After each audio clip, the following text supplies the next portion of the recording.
Alright, everybody, welcome to the Scott Show. This is a sports show. We are talking XFL Football, which starts 2020.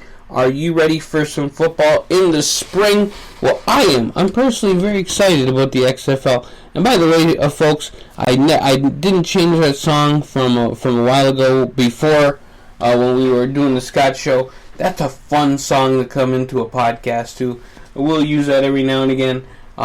Including maybe when we talk about XFL, we'll become the exclusive host of the Scott Show podcast, talking about the XFL.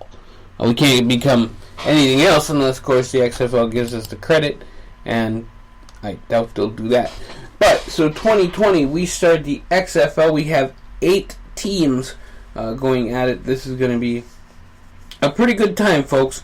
Now we have the Western Conference, and I'll announce the 8 teams you probably haven't heard of yet, unless you live in these 8 cities.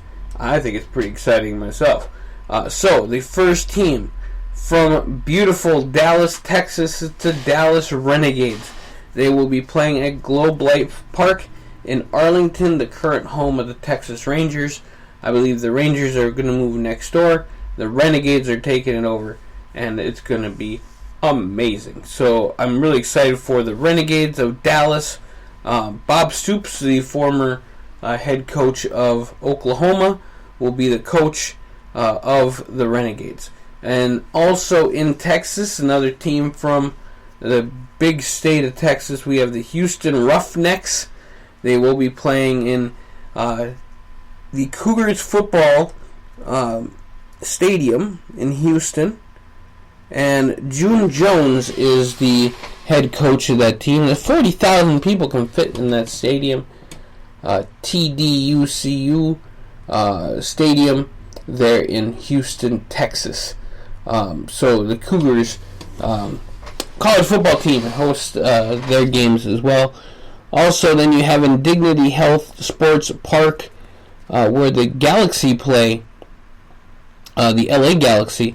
You have the Los Angeles Wildcats coming up with the Winston Moss as their head coach. I'm excited for the Wildcats. I've not seen a team, pro team named the Wildcats for a really long time. I don't remember. Maybe you guys can put in the comments section down below, the YouTube or Speaker.com. Tell me if there's been a Wildcats team that has been somewhere. I just don't remember them. I know the Bobcats, Charlotte, but I never heard of a Wildcats team before, so do me a favor and check that out. Alright, now, to round out the Western Conference, we have the Seattle Dragons. They will be playing in CenturyLink Field. That is the home of the Seahawks and the Sounders. That does host 69,000 people. Biggest stadium in the Western Conference right now. Jim Thorne is the head coach of the Dragons. So, I'm not going to make too much of a prediction on what happens in the Western Conference, but I want to see the Wildcats win the Western Conference. That's just my call. I'd be a little excited about that, just because it's the Wildcats. I don't know. I'm going to be a fan of good football until I end up seeing what the teams look like, and then I'll probably pick one, because none of them are close to Minnesota. The DC Defenders are the first team in the Eastern Conference. DC Defenders are going to play at Audi Field. That is the home of the DC United. Pep Hamilton is their head coach. And then, in no surprise whatsoever to this whole deal, the New York Guardians, of course, they're going to have a team in New York, but they're actually going to be playing in East Rutherford, New Jersey, at MetLife Stadium. Are you really shocked? The XFL owner, Vince McMahon, has put many events at MetLife. It's kind of like his home away from home when it comes to stadiums. So, no shock. It is, of course, the host of the Giants and the Jets football teams.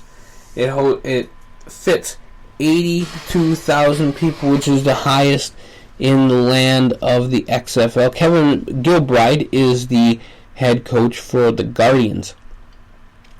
St. Louis, the Battlehawks. Now, The Rams have left St. Louis without a football team, but the XFL comes in, swoops in like a hawk with the Battle Hawks of St. Louis.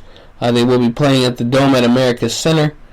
Jonathan Hayes is their head coach.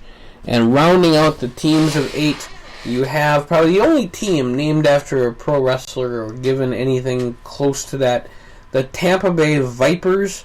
They will be playing at Raymond James Stadium, which another note has hosted WrestleMania before. So if you figure that out, these different places have been the place for WrestleMania. Raymond James Stadium, that is the host for this year. I think that there's going to be a host sometime soon for WrestleMania. I think that it is Raymond James Stadium. If not, I'm wrong then, but I don't think I am. Tampa Bay and the South Florida Bulls both play at Raymond James Stadium in Tampa, where the Vipers will play, and their head coach, the head of the snake, Mark Trestman. So those are your 8 teams for the XFL. They start in 2020. I will actually find out the day, but they do have TV partners. It is ABC. ABC is going to be promoting this along with ESPN and Fox Sports. They do have some stuff going on with Fox, including a huge deal between Fox and the WWE for SmackDown. So that's pretty awesome, I think. There's going to be a lot of different things going on, lots of different rules. It is going to be a 10-week season. Each team will host 5 home games. There's a 2-week postseason. So you get the top 2 from each side, which will host that. So it is split between 2 conferences, which is cool. So you will have, kind of a American Alliance of Football, or Alliance of American Football, or whatever they call it. So kind of the same deal there. But we do have some really interesting stuff. The first games are planned for February 8th, 2020. That is the weekend after the Super Bowl. As much as I love the Super Bowl and I'm excited to see that, I'm excited to see the XFL. And the thing with the Super Bowl, I hope it doesn't suck this year. But if it does, I'm going to just blame the halftime show as I always do. Because normally the halftime show sucks.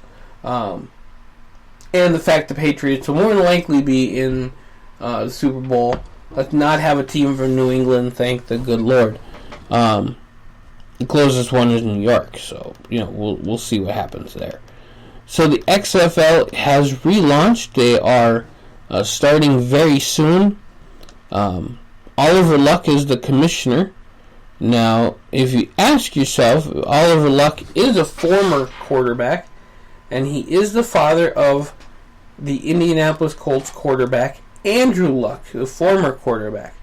Now, the question is Andrew Luck going to have anything to do with the XFL since he has now retired?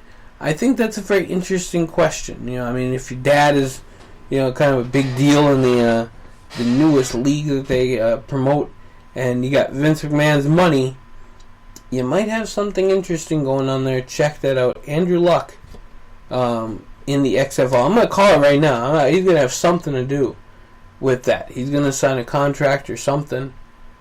So I would really like to see that, actually, because, hey, why not? I don't think he's going to come out and RKO anybody on the Vipers, but, hey, I've heard of weird things in the past.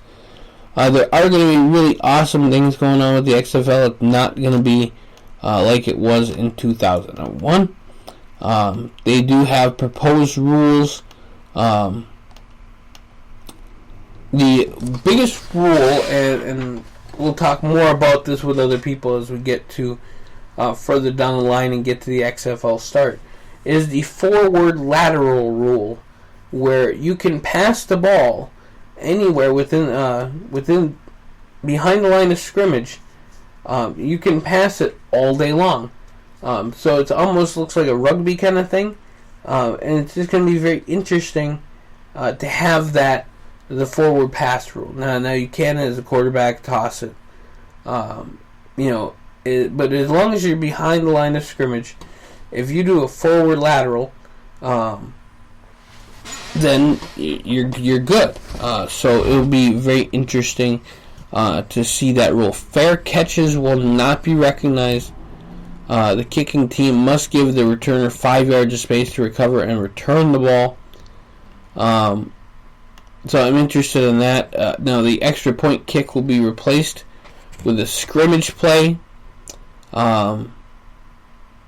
So we'll see what happens with that too. I think that's going to be an interesting part. Overtime will happen. It'll be decided a multiple round shootout of 1 point conversions.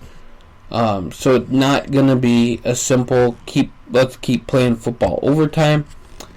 Outside of the 2-minute drill, the clock will run continuously. We'll only stop regarding a change of possession. So I think that's going to be interesting as well. The play clock will be 25 seconds long. The shortest of any league. I believe the NFL uses 40 seconds for the play clock. The play clock in the XFL will be 25. And instant replay reviews, they need to go fast, limited to 30 seconds on there. They will have really awesome stuff going on. Like I said, the XFL is going to be really exciting. And I can't wait for it, folks. I'm excited for it. I'm a big fan of Vince McMahon anyway, but hey, if I can watch a little bit of football in the spring, I'm cool with that.